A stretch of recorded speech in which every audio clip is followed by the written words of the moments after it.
Hey, I'm Hunt, and this is Hunt on LSU, your channel for LSU Fighting Tiger football talk. Enjoy the video. We want you to leave a comment below, hit that like button, and subscribe right below the video. Enjoy. LSU football is in action. Spring training, spring workout, spring football cranked up on Tuesday. They had their second practice today. Let the media in for a few minutes, and Brian Kelly met with the media after practice was over, and to kind of warm things up, just kind of talked about what the first two practices are all about in the spring. It's really about getting them in football-related activities, installation, relative to your offense and defense. We have some new coaches, certainly on the offensive side of the ball and the defensive side of the ball. So, getting them into the flow of things and, essentially how, we want the practice to look. I think our guys have done a really good job. The off-season's been really good. The attention to detail, the accountability in terms of the off-season workouts has really been outstanding, and it's carried its way into the practices. It's a little different this year because last year LSU was returning Mike Denbrock and Matt House, and so you didn't have a ton of new install. This year you've got Joe Sloan, who's probably going to take some of the inner workings of the Mike Denbrock offense, which is also the Brian Kelly offense, and then kind of tailor it his direction. So not a huge overhaul there. But on defense, you're probably going to have a lot of differences, so guys are going to have to get used to that. And one of the differences between last year and this year is Harold Perkins and them continuing to work with him at inside linebacker. This has been a hot topic of LSU football for the last 2 weeks since this news broke when Brian Kelly met with Wilson Alexander, the Advocate, and kind of broke that down. But today he was asked a little bit more about that and expounded on why they're moving Harold Perkins inside. The defensive structure is different. I think you start there. You've got a new voice. Blake is coaching the linebacker, so you have a new voice. That's different. That's the second. And then I think collectively, Harold, myself, and Blake felt like, in all instances, this is a place that is going to maximize his potential. And we certainly could keep him out at the star Sam linebacker position, but I think he can impact the defense in so many ways at the will linebacker position. And I would agree. And I've said this like a lot of times over the last 2 years. So those that listen frequently may hear this for a second or third time, but I do think it's important, and I'll probably bring it up again in August. When people look at this move and say, no, leave him on the edge, let him rush the passer. That's what he's awesome at. We got to use him doing that. There is an element of that sentiment that is true, but there's more nuance to it. And it goes through all sports. I'll just kind of give some examples of position groups that you got to let that slugger on the baseball team play left field or first base so that the major leagues believe that he can play professionally on defense. You've got to let that 4 or 5 man in college basketball shoot some threes in games so that pro teams can look at it and say, oh, yeah, he can do that. You've got to allow college athletes to display a skill set for their professional future. You don't have to lock them in a hole and make them do it. You don't have to make your 5 guy just play the perimeter the whole time. You don't have to tell Harold Perkins you can never rush the passer. But you have to showcase skill sets that are conducive to the next level with your professional prospects in college football, college basketball, college baseball, or else the next one will not come because you did not develop them for the next level. Again, you don't only do that and just forego winning for the NFL, but it's just a part of it. So you have to decide what's best for Harold Perkins, what's best for LSU football, how does that blend together, and what does it look like? And Brian Kelly says this is kind of the next step in what Harold has got to be. This is the ability to, get into different looks with him and utilizing his ability to be a multi-dimensional player. He was to the field and you knew where he was. You knew you fanned to the field. You're going to get an extra hat to him. You could game plan to Harold Perkins. And this makes it much more difficult. And he knows the clock's ticking. There's a sense of urgency. And so I think you see a committed player, a new voice in Blake. And I believe it's his best opportunity to make that next step. Y'all know I'm not your X's and O's expert on this station. We leave most of that to Jacob and T-Bob, who were a part of intricate game plans at LSU and in the NFL.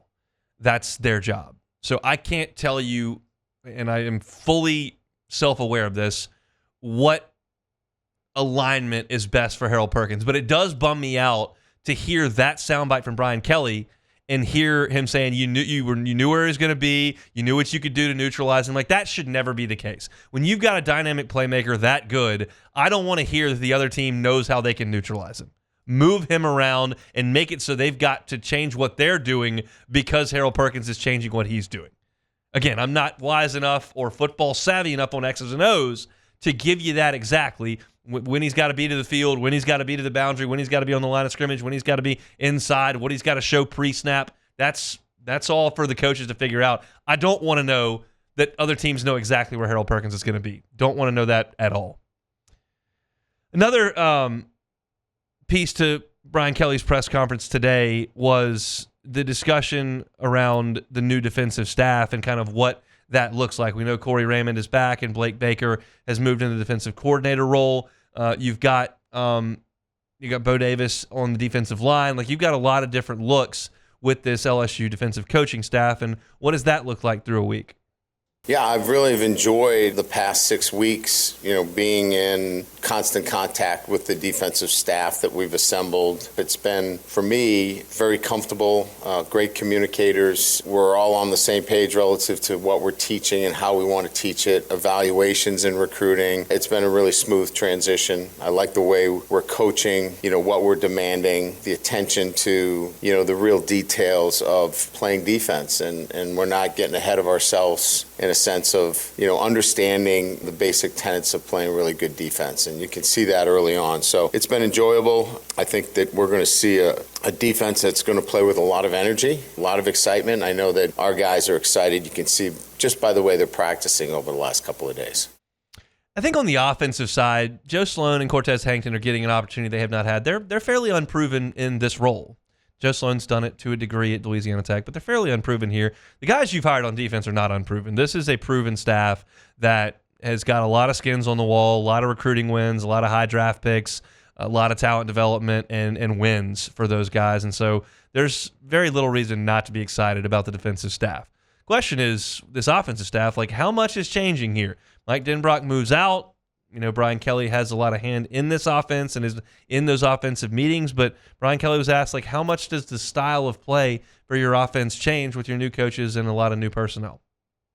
Each year, you're always going to build it around players, not plays. So there's each year is going to have a little bit of a change. This is still going to be, about finding the best playmakers and getting them the ball like it was last year. And, Garrett is a different quarterback than Jaden. So, we'll look to do things that highlight him. So the nuances within the offense, in terms of attacking, pushing the ball down the field, having balance between the run and the pass, that's not going to change. But the players involved, we have to be able to highlight what they're good at and what their strengths are. And that's where you'll see some changes. Not a lot of opportunity for guys to run up the depth chart at quarterback. Not a lot of opportunity for anybody to move up the depth chart at running back because Caleb Jackson's really the only one there. There aren't a ton of options on the offensive line or even at tight end to move way up the depth chart. The only spot on the offense where playing time is very, very readily available to a lot of people is at wide receiver. And one of the wide receivers that Brian Kelly was asked about today was Shelton Sampson, who was sparingly used last year, had a couple drops in that Grambling game, unfortunately, but is a guy that has a lot of ability, and Brian Kelly talked about him today. Shelton has made progress. The big jump for him is the physicality of the game. He can use his length and size, but, he's got to be able to do it when there's hands on him. He's a guy that you don't want off the line of scrimmage. When you have to compete against him down the field, that's a problem. So, he's continuously working on releases, not getting rerouted, not getting driven out of play. And a lot of that is, the physical end of the game. And he's coming on. He's getting there. Once he puts that behind him, I can see him making great strides really quickly. That's not surprising because all of Shelton Sampson's recruiting accolades and the rave reviews that he was getting was because of his size and his athleticism. And that's stuff that you can't teach. So it's great to have because you can't teach a guy to be more athletic. You can't teach a guy to grow. So it's good to have those, and you can teach him to get off jams. You can teach him to deal with press coverage and to use his hands and his hips to get into the open space and then make life miserable for corners. And that's the step in this process that they're working on. There are a lot of guys fighting for playing time there, and LSU obviously saw a need at wide receiver and went out and signed 2 transfers that we expect to play immediately. But how much do these young guys come in and disrupt that? We'll see. That's kind of what spring is for, and I'm excited to see how Shelton Sampson comes along there in his second year in, I would say in Baton Rouge. He's been in Baton Rouge a long time, in his second year in the football program over there at LSU. Hey, thanks for watching Hunt on LSU. Before you get out of here, do us a couple of favors. Hit that like button, leave your comments below, and subscribe to the channel for all your Fighting Tiger football talk. See you next time.